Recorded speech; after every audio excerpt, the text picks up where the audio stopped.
dans le prochain épisode de Un si grand soleil. Tandis que José fait des révélations à Manu, Lucille enquête sur une étrange coïncidence. Attention, les paragraphes qui suivent contiennent des spoilers sur l'épisode d'Un si grand soleil diffusé demain soir sur France 2. Si vous ne voulez rien savoir, ne lisez pas ce qui suit. Mercredi 14 juillet 2021 dans Un si grand soleil.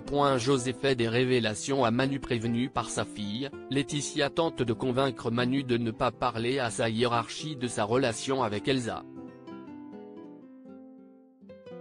Tandis qu'il souhaite le faire pour faire avancer l'enquête, Laetitia lui rappelle qu'il risque de nombreuses années de prison pour avoir aidé une fugitive en cavale et le prix de ne pas briser l'avenir de leur fille pour alléger sa conscience.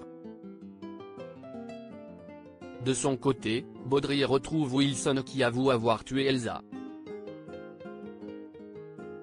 Venu lui aussi chez les Bastides pour récupérer les diamants, il précise qu'il n'a pas eu d'autre choix que de se débarrasser d'elle car elle avait vu son visage.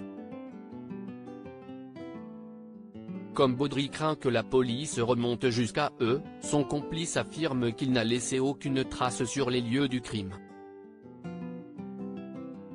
Maintenant qu'ils ont récupéré les diamants, Baudry indique qu'ils doivent rester désormais chacun dans leur coin le temps que cette affaire se tasse.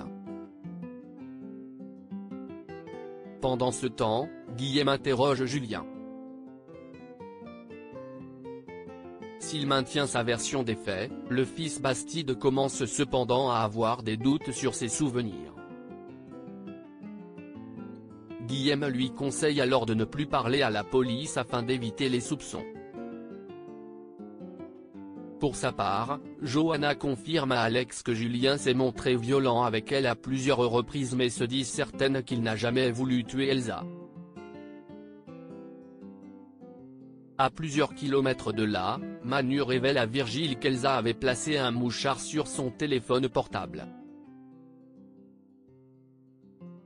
Comprenant que l'enquête sur laquelle il travaillait au moment des faits a un lien avec les diamants qu'Elsa convoitait, Virgile le met en relation avec José qui se remémore ensuite la dernière conversation qu'il a eue avec la défunte.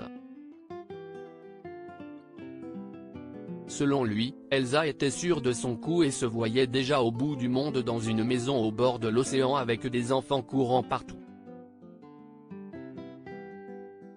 Concernant les personnes qu'elle allait laisser derrière elle, la jeune femme expliquait que rien ne la retenait ici mis à part Virgile qui allait beaucoup lui manquer. Ébranlée, Manu refuse de croire qu'elle ait pu dire une chose pareille. Lucille enquête sur une étrange coïncidence. Le rédacteur en chef du Midi Libre demande à Lucille d'écrire un papier sur la sécurité routière. Dans la mesure où un accident a eu lieu dans la nuit du côté de Palavas, elle se rend sur place et rencontre le brigadier en charge de l'affaire. Le policier lui explique alors que le conducteur a fait une sortie de route avant de finir sa course dans un arbre. Pour la journaliste, c'est étrange qu'un tel accident ait pu se produire sur une ligne droite alors qu'il ne pleuvait pas.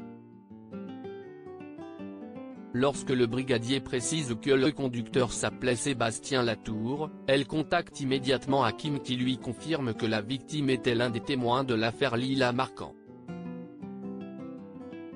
Persuadée qu'il ne s'agit pas d'une coïncidence, la journaliste file chez Marilyn. Si le nom de Sébastien Latour n'évoque rien à la tenante, Gary le connaissait bien quant à lui puisqu'il était gardien au musée Fabre.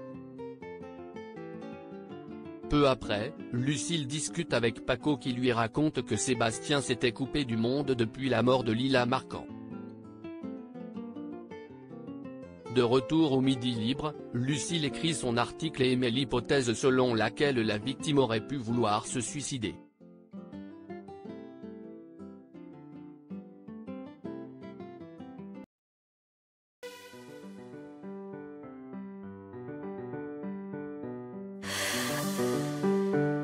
The man I love just had